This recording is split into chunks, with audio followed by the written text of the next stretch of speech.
Hello friends, एक बार फिर स्वागत है आपका जीएस एग्जाम सॉल्यूशन में। दोस्तों, आज की वीडियो में हम स्टैटिक जीके को देखेंगे। इसमें हिस्ट्री, ज्योग्राफी, पॉलिटी के एमसीक्यू रहेंगे, यानी मल्टीपल चॉइस क्वेश्चन। और ये आपके SSC, CHSL, CGL, RAR, UPSC, UPPCS, BPSC, MPPSC, इस सभी एग्ज़ामों के लिए ये वीडियो जो है बहुत ही इम्पोर्टेंट होने वाली है। तो मित्रों, अगर जो आप इन सब की तैयारी किसी एक की कर रहे हैं तो यह वीडियो आपके लिए बहुत इंपॉर्टेंट होगी। प्रश्नों की संख्या 25 होगी और सभी जो क्वेश्चन होंगे मल्टीपल चॉइस क्वेश्चन होंगे। ठीक है दोस्तों, और ये जो भी क्वेश्चन है मैंने सिलेक्टेड और इम्पोर्टेंट लिए हैं, तो इसलिए आप वीडियो की लास्ट तक बने रहिएगा और चैनल को कर दीजिएगा सब्सक्राइब और बेल आइकन को प्रेस कर दीजिएगा। लाइक कमेंट शेयर जरूर करिएगा। तो चलिए आज के प्रश्नों को देखेंगे दोस्तों। आज का पहला प्रश्न है आपके सामने कि उच्च न्यायालय के न्यायाधीशों की जो नियुक्ति होती है कौन करता है। ये बहुत इंपॉर्टेंट क्वेश्चन है, आपके एग्जाम में आ सकता है और ये बहुत पहले भी कई सारे एग्जामों में ये सवाल पूछा जा चुका है। ठीक है, तो उच्च न्यायालय के न्यायाधीशों की जो नियुक्ति है वो आपके राष्ट्रपति के द्वारा किया जाता है। ठीक है, किसके द्वारा किया जाता है दोस्तों? राष्ट्रपति के द्वारा किया जाता है। तो विकल्प जो आपका ये होगा राइट आंसर हो जाएगा। नेक्स्ट क्वेश्चन दूसरे नंबर का देखेंगे कि लोधी वंश का संस्थापक कौन था। देखिए, यह लोधी वंश जो है ये बहुत ही इम्पोर्टेंट रोल निभाएगा, क्योंकि लोधी वंश के बाद भारत में मुगलों का शासन स्थापित होता है, जो कि कई सौ सालों तक उनका शासन चला। तो लोधी वंश का जो संस्थापक है वो आपका बहलोल लोधी है। ठीक है, कौन है? बहलोल लोधी। तो मित्रों, इसका जो राइट आंसर होगा विकल्प आपका बी हो जाएगा सही उत्तर। इब्राहिम लोधी अंतिम शासक होता है लोधी वंश का, जिसे बाबर जो था, ये पानीपत के प्रथम युद्ध 1526 में इसको हरा देता है और दिल्ली सल्तनत पे मुगल वंश की स्थापना करता है। तो लोधी वंश का अंतिम शासन था इब्राहिम लोधी और संस्थापक था बहलोल लोधी। तो याद रखिएगा। नेक्स्ट क्वेश्चन है दोस्तों तीसरे नंबर का, प्रायद्वीपीय भारत की सबसे बड़ी नदी कौन सी है। ये देखिए, ये भी आपके लिए इंपॉर्टेंट क्वेश्चन है। तो प्रायद्वीपीय भारत की सबसे बड़ी नदी की बात करेंगे तो गोदावरी है। ठीक है, इसे दक्षिण भारत की गंगा के नाम से भी जाना जाता है, बृहद गंगा के नाम से भी जाना जाता है, यानी बूढ़ी गंगा के नाम से।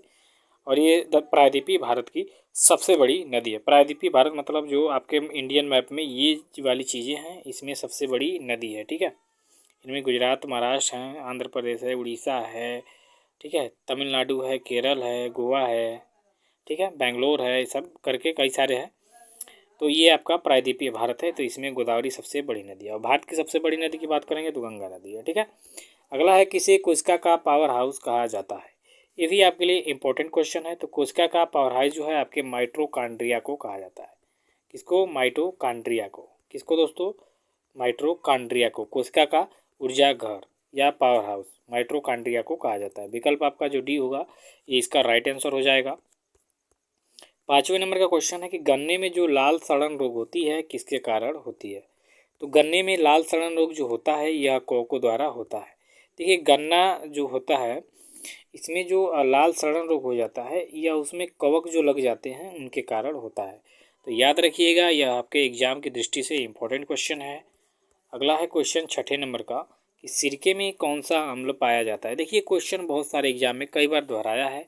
तो याद रखिएगा कि सिरके में जो होता है एसिटिक अम्ल हमेशा पाया जाता है। कौन सा अम्ल दोस्तों? एसिटिक अम्ल। तो जो आपका विकल्प बी में दिख रहा है यह इसका राइट आंसर हो जाएगा कि सिरके में एसिटिक अम्ल पाया जाता है। नेक्स्ट क्वेश्चन देखेंगे मित्रों सातवें नंबर का कि सेब में कौन सा अम्ल पाया जाता है। देखिए, सेब में भी अम्ल पाया जाता है। ठीक है, तो सेब में कौन, अभी जैसे ऊपर आपने सिरका देखा उसमें एसिटिक अम्ल पाया जाता है, तो सिरके में सेब में कौन सा अम्ल पाया जाता है। तो दोस्तों इसमें जो अम्ल है उसका नाम है मैलिक अम्ल। कौन सा अम्ल दोस्तों? मैलिक अम्ल। यानी आपके सेब में जो मैलिक अम्ल होता है यह पाया जाता है। तो इस तरह से विकल्प जो आपका सी होगा राइट आंसर हो जाएगा। आठवें नंबर के क्वेश्चन में देखेंगे कि अमाशय में कौन सा अम्ल पाया जाता है। तो अमाशय में सब लोग जानते हैं HCl पाया जाता है। ठीक है, हाइड्रोक्लोरिक अम्ल। यह इंपॉर्टेंट क्वेश्चन है क्योंकि यह कई बार आपके एग्जाम में पूछ चुका है। ठीक है दोस्तों, तो होने वाले एग्जामों में भी पूछ सकता है। तो याद रखिएगा आप कि जो अमाशय होता है इसमें हाइड्रोक्लोरिक अम्ल पाया जाता है या HCl जिसको कहा जाता है। ठीक है, विकल्प आपका डी हो जाएगा। 9वें नंबर का क्वेश्चन है दोस्तों कि पेंच राष्ट्रीय उद्यान जो है किस राज्य में स्थित है। ये भी इम्पोर्टेंट क्वेश्चन है। तो पेंच राष्ट्रीय उद्यान जो है आपके मध्य प्रदेश में स्थित है। जैसे पूना राष्ट्रीय नेशनल पार्क जो है यह भी आपके मध्य प्रदेश में स्थित है। किसके लिए प्रसिद्ध फेमस है? तो अभी हाल ही में हाईलाइट हुआ था तो नामीबिया से जो 8-9 बाघ लाए गए थे, ठीक है, चीते, उनके लिए यह जो कुना नेशनल पार्क है ये वो फेमस हुआ था, ठीक है। तो इसी तरह एक पेंच राष्ट्रीय उद्यान है, यह आपके मध्य प्रदेश में स्थित है। नेक्स्ट है 10वें नंबर का क्वेश्चन कि पोंगल किस राज्य का, पोंगल जो है त्यौहार है, किस राज्य का प्रमुख त्यौहार है। ये भी इम्पोर्टेंट क्वेश्चन है दोस्तों। तो पोंगल जो है यह आपके तमिलनाडु का बहुत ही महत्वपूर्ण त्यौहार है, ये फसलों से संबंधित त्यौहार है, ठीक है। तो जो आपका विकल्प भी होगा ये इसका सही उत्तर हो जाएगा कि पोंगल जो है तमिलनाडु का प्रमुख त्यौहार है। नेक्स्ट आपका 11 नंबर का क्वेश्चन है कि रामकृष्ण मिशन की स्थापना किसने किया था। तो रामकृष्ण मिशन की जो स्थापना थी दोस्तों वह भारत के बहुत ही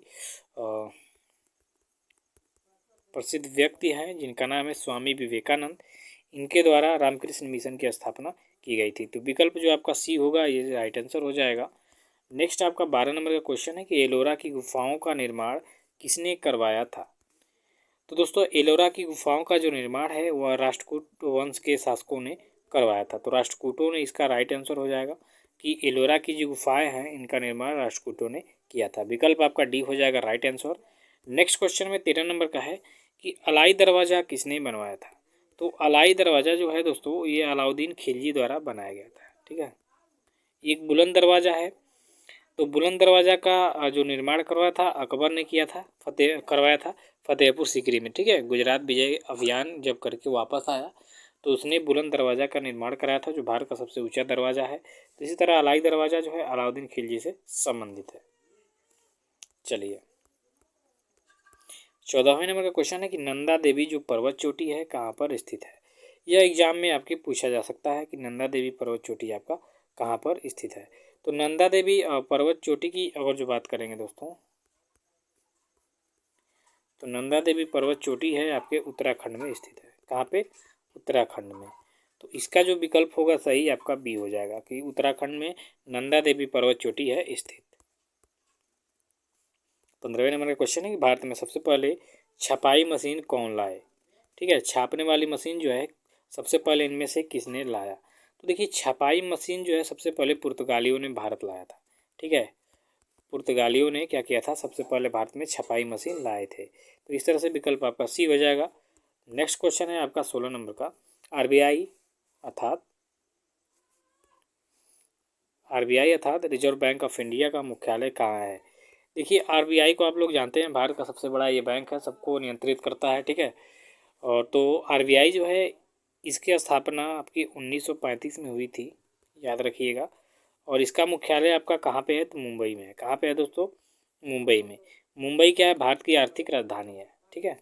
भारत की आर्थिक राजधानी है मुंबई। और 1935 में स्थापना किया गया था आरबीआई का और इसका मुख्यालय आपके मुंबई में स्थित है। 17 नंबर का क्वेश्चन है कि राष्ट्रीय पर्यावरण शोध संस्थान आपका कहाँ पर स्थित है। तो राष्ट्रीय पर्यावरण शोध संस्थान जो है आपके नागपुर में स्थित है। तो विकल्प यहाँ आपका ये जो होगा ये राइट आंसर हो जाएगा कि राष्ट्रीय पर्यावरण शोध संस्थान आपके नागपुर में स्थित है। 18 नंबर का क्वेश्चन है कि राष्ट्रीय मानवाधिकार आयोग की स्थापना कब हुई थी। ये भी इम्पोर्टेंट क्वेश्चन है। तो राष्ट्रीय मानवाधिकार आयोग जो है इसकी स्थापना आपकी 1993 ईस्वी में हुई थी, ठीक है। तो आपका विकल्प जो बी होगा इसका सही उत्तर हो जाएगा कि राष्ट्रीय मानवाधिकार आयोग की स्थापना 1993 ईस्वी में हुई थी। 19 नंबर के क्वेश्चन में है कि निम्न में से कौन सी सदिश राशि है।